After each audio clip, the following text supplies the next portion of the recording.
أعوذ بالله من الشيطان الرجيم. يوصيكم الله في أولادكم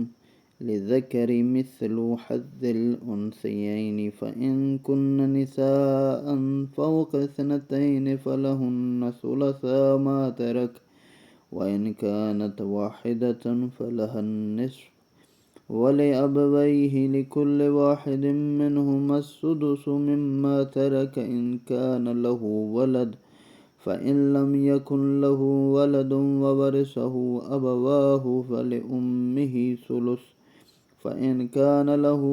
إخوة فلأمه السدس من بعد وصية يوصي بها أو دين.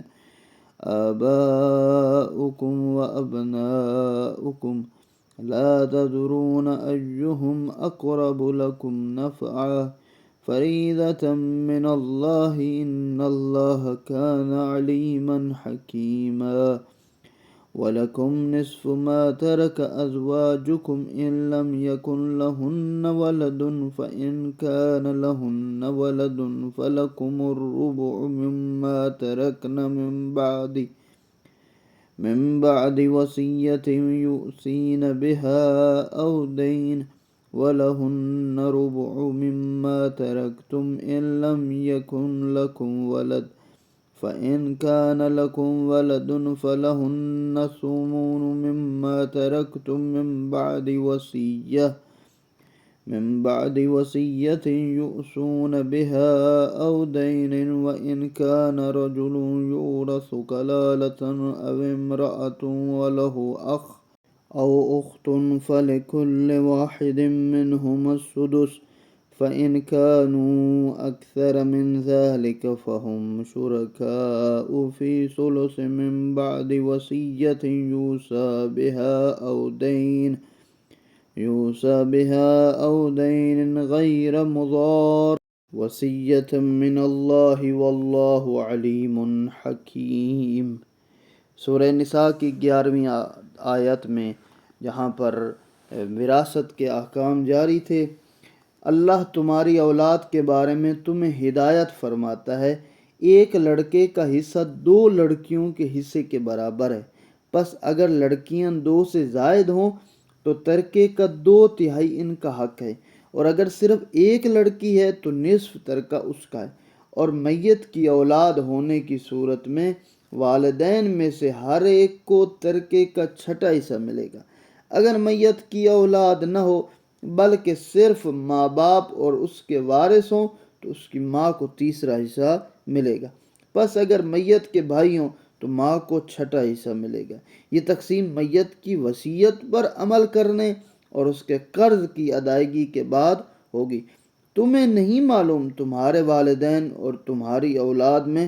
فائدے کے حوالے سے کون زیادہ قریب ہے، یہ حصے اللہ کے مقرر کر دیں، یقیناً اللہ بڑا جاننے والا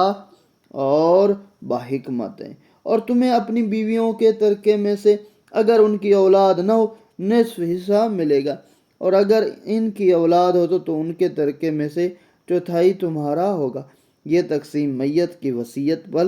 عمل کرنے اور اس قرض ادا کرنے کے بعد ہوگی۔ اگر تمہاری اولاد نہ ہو تو انہیں تمہارے ترکے میں سے 1/4 ملے گا، اور اگر تمہاری اولاد ہو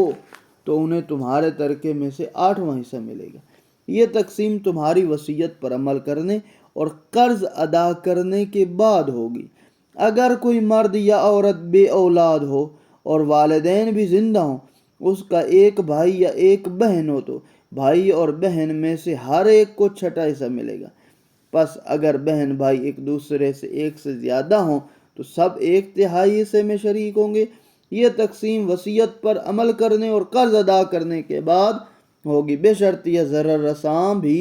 نہ ہو۔ یہ نصیحت اللہ کی طرف سے ہے اور اللہ بڑا دانا بردبار ہے۔ اس کو آپ سن چکے ہیں کہ ذات پروردگار وصیت یا ترکے کو کس قدر اہمیت دے رہا ہے، جزئی طور پر بیان کیا ہے کہ اگر میت کی اولاد ہے، بیٹے ہیں یا بیٹیاں ہیں، اگر اس کی زوجہ ہے، اس کے والدین، ہر ایک کا حصہ اللہ نے بتا دیا ہے کہ یعنی زبردستی نہیں ہے کہ مجھے اتنا دو اسے اتنا کم دے، اللہ کا حکم آ گیا اور اللہ کے حکم کے سامنے کوئی بات نہیں کر سکتا۔ ایک دوسرا نقطہ بڑا اہم ہے کہ وصیت جو میراث کی تقسیم ہے قرض ادا کرنے کے بعد ہوگی۔ قرض سے پہلے پہلے آ کے سارے لے جائیں، کہا نہیں، پہلے اس کا قرض ادا کریں گے جو فوت ہو چکا ہے یعنی میت، پھر اس کے بعد آپس میں تقسیم کریں گے۔ تلک حدود اللہ ومن یطع اللہ ورسولہ یدخلہ جنات تجری من تحتها الانہار خالدین فیہا وذلک فوز العظیم ومن يعص الله ورسوله ويتعد حدوده يدخله نارا خالدا فيها وله عذاب مهين واللاتي ياتين الفاحشة من نسائكم فاستشهدوا عليهن أربعة منكم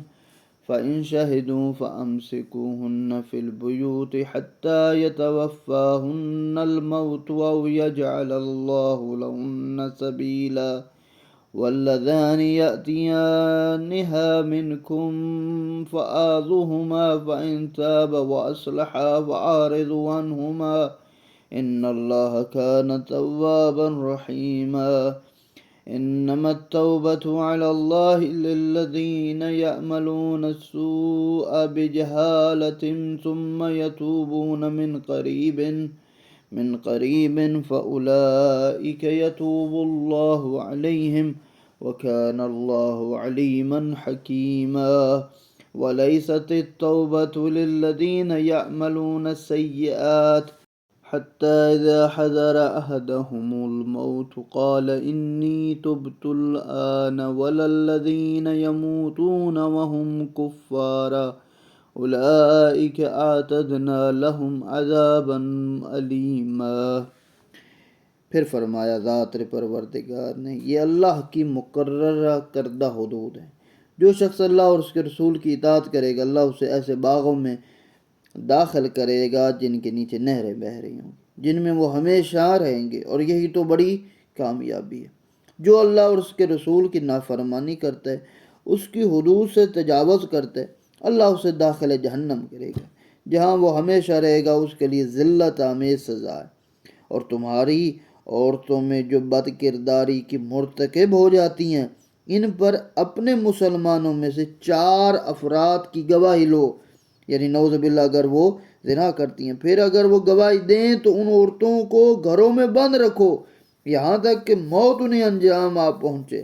یا اللہ ان کے لیے کوئی اور سبیل پیدا کر دے۔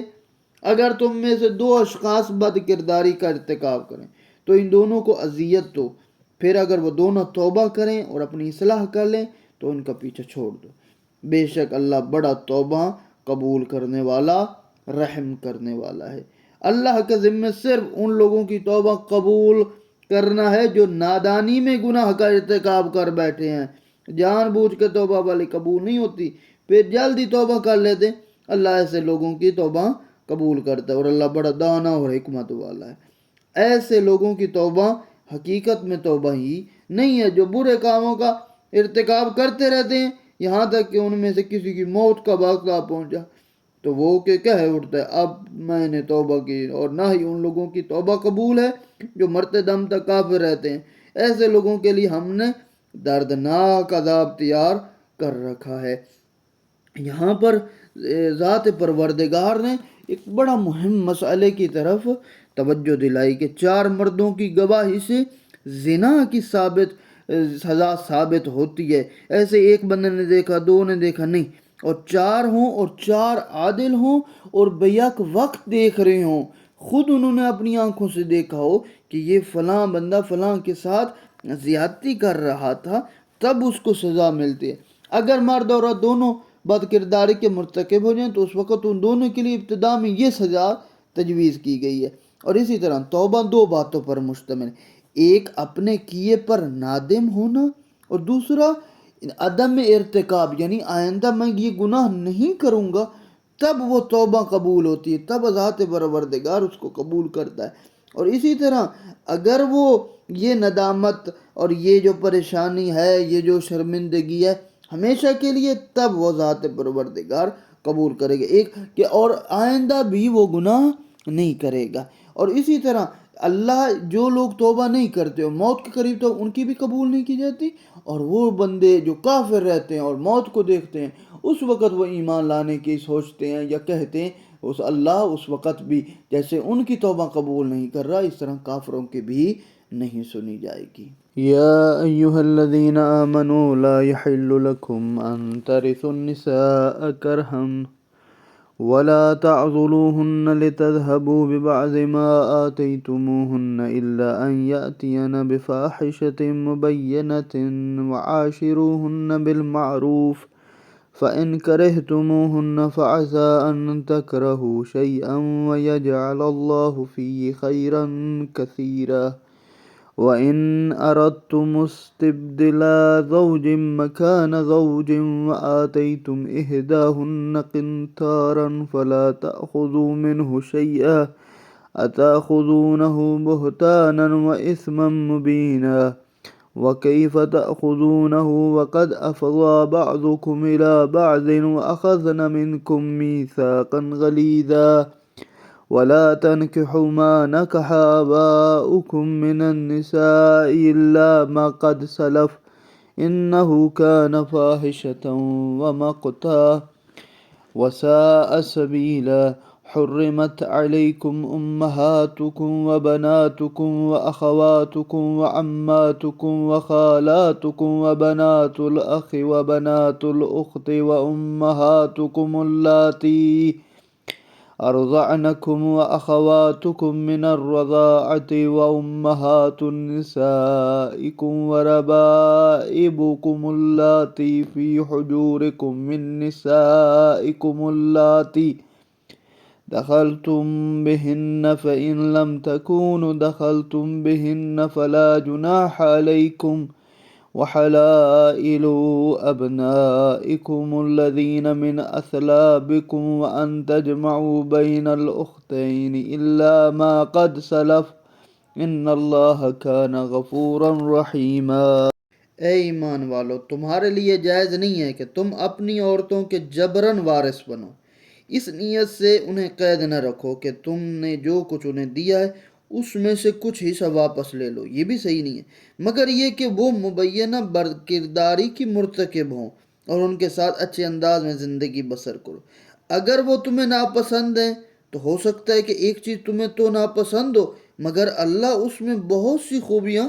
پیدا کر دے،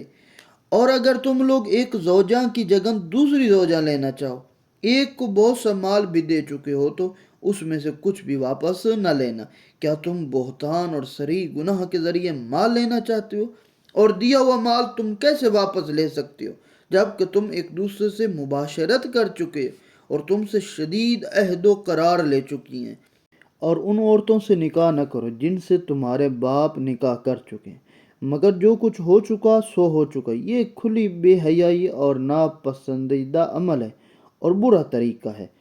زمانہ جاہلیت میں یہ عرب لوگ کیا کرتے تھے، اپنی سوتیلی ماؤں سے نکاح کر لیتے تھے،